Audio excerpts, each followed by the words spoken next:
Hi everybody, I just want to say first of all how proud I am to be here with you guys, all of you. You are all the unsung heroes, you're the people that make this work. You're online every day, you're tweeting, you're putting photos out. Without you guys, nothing would be in the House of Parliament today. I'm just saying that I'm so proud to be with you guys. You guys get out of bed, you travel thousands of miles, hundreds of miles to come here every single time when there's something that needs to be said. So I'm really, really privileged to be with you guys today, and I mean that from the bottom of my heart.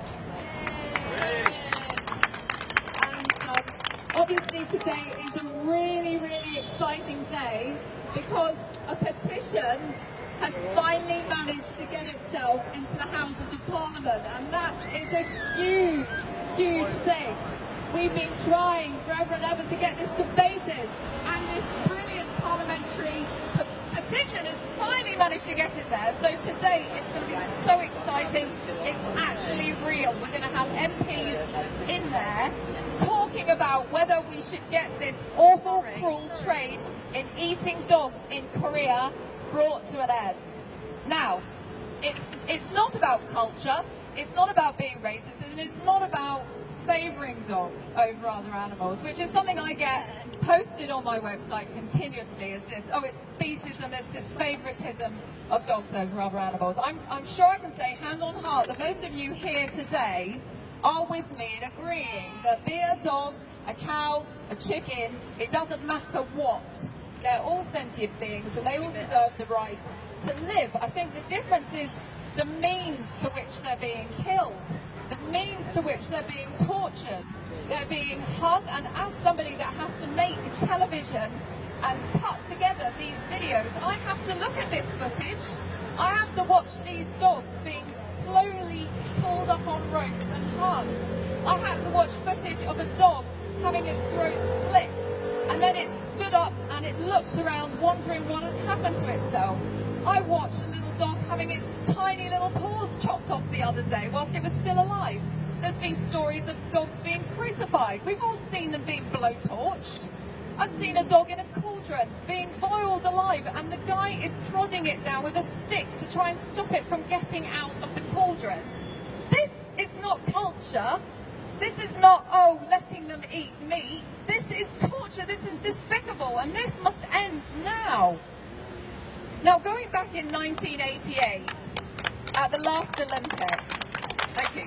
Going back in 1988, in the last Olympics, all the restaurants to do with the dog meat trade were shut down in Korea. Now, this means that these guys are embarrassed about what's happening. They know that the world doesn't like what's happening. So just the fact that they've hidden it away from public view says something. So what we're talking about today, in particular the MPs, which we'd like them to discuss, is in 2018 we've got the Winter Olympics coming up, and it's going to be hosted by Korea. So like 30 years ago, we don't want them to just hide it away in embarrassment. This is a chance for them to actually bring it to an end, once and for all. The youngsters aren't eating the meat anymore. They don't like it. They're embarrassed by it. A lot of the people during the Botnol Festival were eating chicken. They were online saying, we're eating chicken soup, we're not eating dog meat because it's wrong and it's barbaric and we're embarrassed and we don't want to be seen to be eating it anymore. So hopefully the MPs today will put this on the table. They'll talk about how they can approach Korea, how they can approach the MPs out there, and talk about how we can bring this to an end. Okay, so today we cheer for our best friends all over the world, whether they be our dogs at home with us that are lucky enough to have somewhere warm and wonderful to sleep every night and have a gentle touch on their head, or be it the dogs, sadly, they're out there living on wire every single day, being hit, punched, and, well, you know, it's awful what's going on out there. Today we ask the MPs who have the power to help bring this cruel and horrendous trade to an end, do you agree that they need to act? Yes! Will you stand with me to the bitter end until this trade stops? Yes! Will you come with me to demos, share films and petitions online until this trade the people. Let's stand together. All the charities, and there's a lot of charities all over the place, they need to join together now. All these fragmented charities that refuse to work with each other, all these people that refuse to work with each other, they've got to come together. Time is running out. We all love animals. So can we all stand together and cheer MPs on to do the right thing today? Yes! Thank you. And Amanda, would you like to say anything? Of course, we've got Amanda here, and she's come all the way from Scotland. It's a massive thing, because when we had the Botnell demo, she tried to get down, and her train got turned round and it was sent back. So she had a right palaver on her hands. But she's here today, and of course we've got Miracle the dog. And for all of you that know Miracle, a rescue from Thailand, and with the iconic photo, Miracle was seen hanging out of the chicken crate. He looked dead. His white neck hanging out of the crate, and Amanda tracked him down all the way to Thailand, and look, she's changed his life. This dog could be dead right now. He's an ambassador. He's won awards. Anyone can do it, and I can do it, anyone can do it. And what's important about this to remember is we need to keep on creating miracles. He is no more important than any other dog out there. So we need to keep on going and just chip away, because now they are listening, and it's about being bloody determined. Yeah. Thank you, Amanda. And now we're over to Dominic Dyer, CEO of the Badger Trust, the political advisor for Born-Free. Thank you very much. It's wonderful to see so many people here. Let's have a round of applause for everyone who's come here to London today.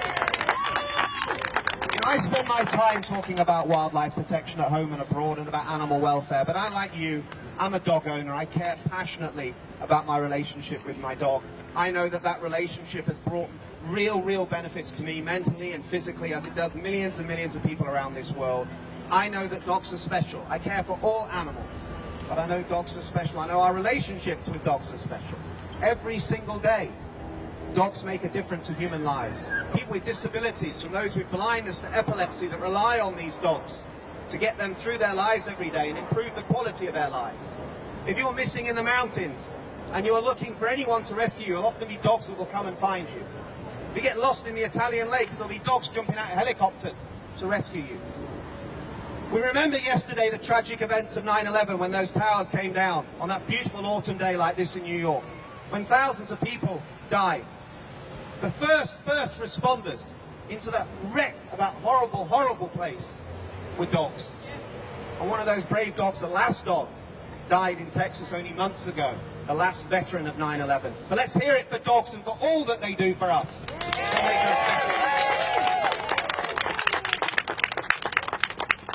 And there's so many things we don't know about dogs, about what they can do in the future. In my home city of Milton Keynes, there are dogs being trained, including rescue dogs, to sniff cancers.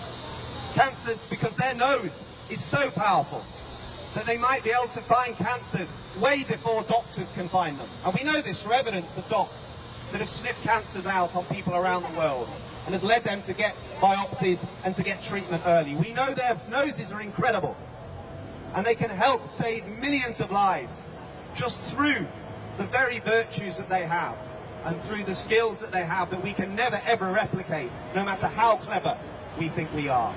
And when we think about all of that, about how they help us with our lives, how they rescue us, how they might save our lives for the future, do any of us think it's acceptable that dogs are beaten, electrocuted, cut, open, boiled alive, skinned alive in Thailand, Vietnam, China and Korea and across Asia? Do we think that's acceptable? No!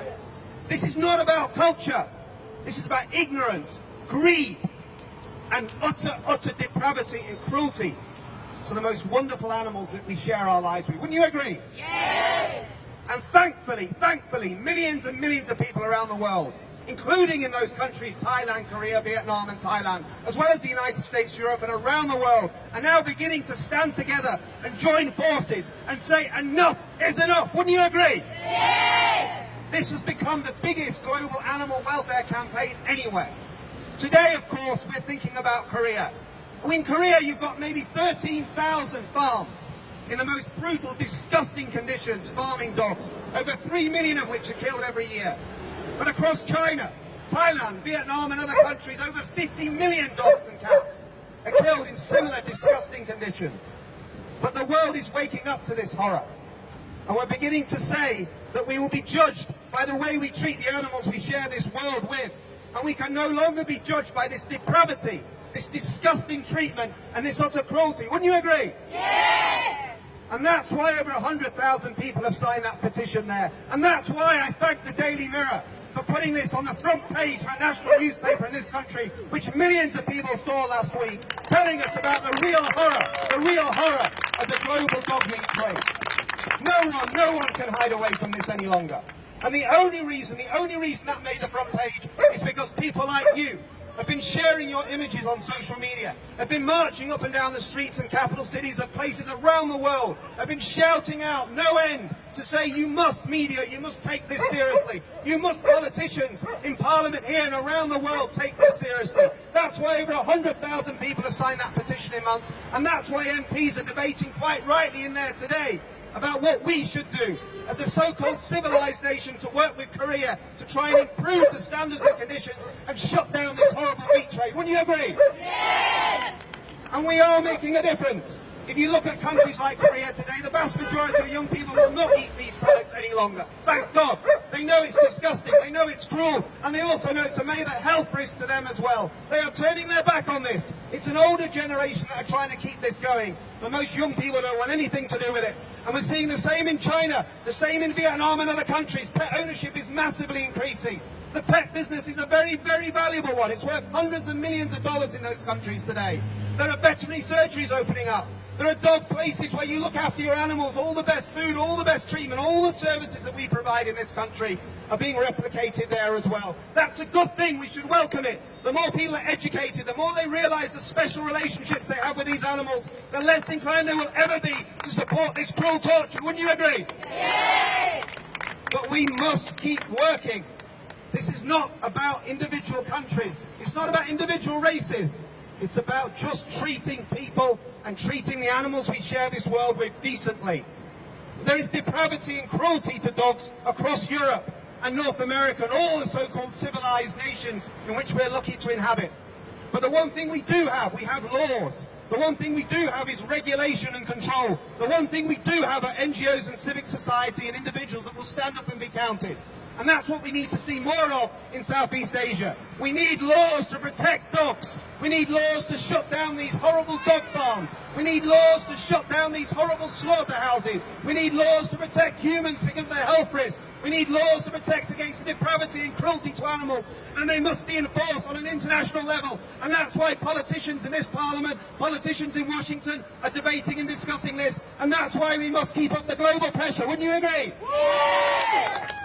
We are at a tipping point. I think in our lifetime we will see the end of the dog and cat meat trade. I think we will look back and see it as medieval depravity, the last bastion of cruelty that we are able to stamp out, because we truly brought a more civilized way of dealing with each other and dealing with the animals that are so special in our lives as well. There's no reason why this needs to continue. It's not about economies, it's not about jobs.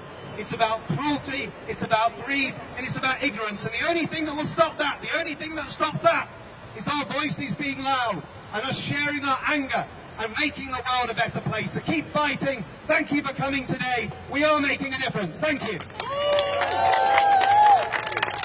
What I'd like to say is that we're not here to tell people what they can and what they can't eat. This is a matter of torture, a torture that doesn't have any place, any society, any country, anywhere in the world in 2016. So the torture must end. Yes.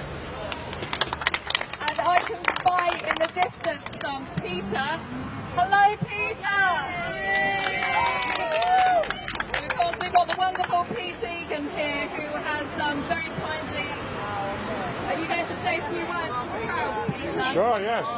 Thank you so much for coming today. Hi everyone, good to see you all. It's a devastating business, the dog meat trade, as we all know. I'm very interested to see how the trade goes. Hi Dominic. The debate goes over there in Westminster Hall this afternoon. We've all just got to keep raising the profile and not stop, day in, day out. It's not just two events, it's a terrible business that goes on for years and years and years, we all know that. So I stand here in solidarity with you, and great to see you all here. Let's hope we finish this business as soon as possible. Nice to see you.